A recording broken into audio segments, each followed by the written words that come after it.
राम रावण के युद्ध से पूरी दुनिया परिचित है। पूरा विश्व जानता है कि रावण लंका का राजा था। श्री राम और रावण के बीच माता सीता के हरण के बाद युद्ध हुआ था, जिसमें उनकी सहायता श्री हनुमान जी ने की थी।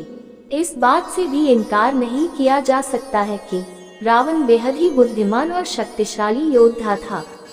दशहरा पर्व के दौरान पूरे भारत में लंकापति रावण का दहन किया जाता है। ऐसे में रावण के 10 सिरों का दर्शाया जाता है। यही कारण है कि रावण का नाम दशानन पड़ा।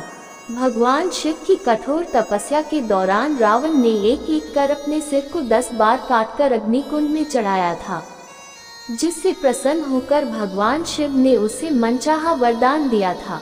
पोस्ट के जरिए हम जानेंगे कि हिंदू धर्म के लोग रावण दहन यानी दशहरा पर्व बुराई पर अच्छाई की जीत के प्रतीक के रूप में देखते हैं। सरल शब्दों में कहा जाए तो रावण को बुराई के प्रतीक के रूप में देखा जाता है, लेकिन इसका मतलब यह नहीं कि हम रावण के गुण को नजरअंदाज नहीं कर सकते हैं। जी हाँ, हमारे कहने का तात्पर्य है कि दशानन रावण भले ही बुराई का प्रतीक माना जाता था, लेकिन उनके पास गुणों का भी भंडार था, जिनके कारण वह और भी अधिक विद्वान कहलाता था। पौराणिक मान्यता है कि रावण 4 वेदों तथा 6 शास्त्रों का ज्ञाता था। तो क्या दोस्तों, आप भी रावण के बारे में कुछ रोचक तथ्यों के बारे में जानना चाहते हैं? यदि हाँ, तो उसके लिए आपको हमारे आज के लेख को अंतिम तक सुनने की जरूरत होगी, क्योंकि आज के लेख में आप सभी को रावण से जुड़ी कई आवश्यक जानकारी विस्तार पूर्वक प्राप्त होने वाली है। रावण रामायण का नकल पात्र था। रावण का वास्तविक नाम दशीगिरी था। 10 सिरों के कारण इन्हें दशानन भी कहा जाता है। रावण की उम्र क्या थी? क्या आप जानते हैं कि रावण की उम्र क्या थी? यदि नहीं तो कोई बात नहीं, आपकी जानकारी के लिए बता दूं कि रावण की उम्र लाख वर्ष अनगिनत थी। आज के समय में यदि बात की जाए तो रावण का जन्म आज के यूपी के ग्रेटर नोएडा से 12 किलोमीटर दूर स्थित बिसरख नाम के ग्राम में हुआ था। रावण की जाति क्या है?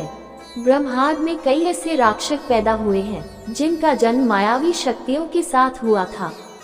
इन्हीं मायावी शक्तियों के कारण देवता राक्षसों से युद्ध हार जाते थे। यही वजह है कि कई बार राक्षसों के डर से देवताओं त्राहिमाम करके इधर उधर छिपते फिरते थे। इन्हीं राक्षसों में एक रावण भी था, जिससे कई देवी देवता डरा करते थे।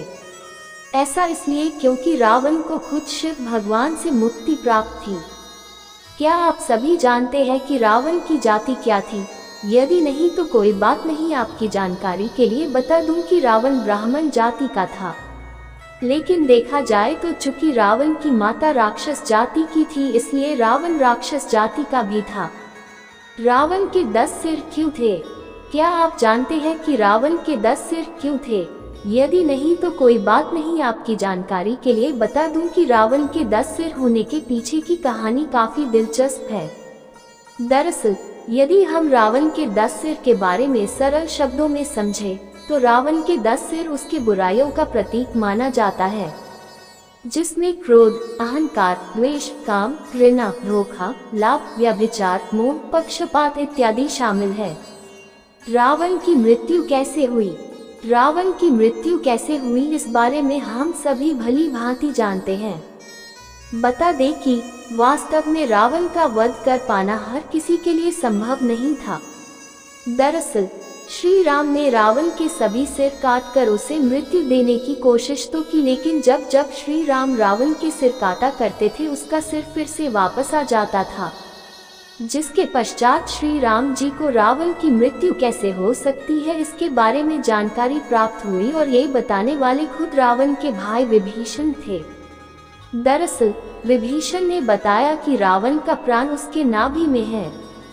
इस प्रकार श्री राम जी को रावण की मृत्यु का भेद पता चला और फिर उन्होंने अपने तीर से रावण के नाभि पर तीर चलाया, जिससे उसकी मृत्यु हो गई।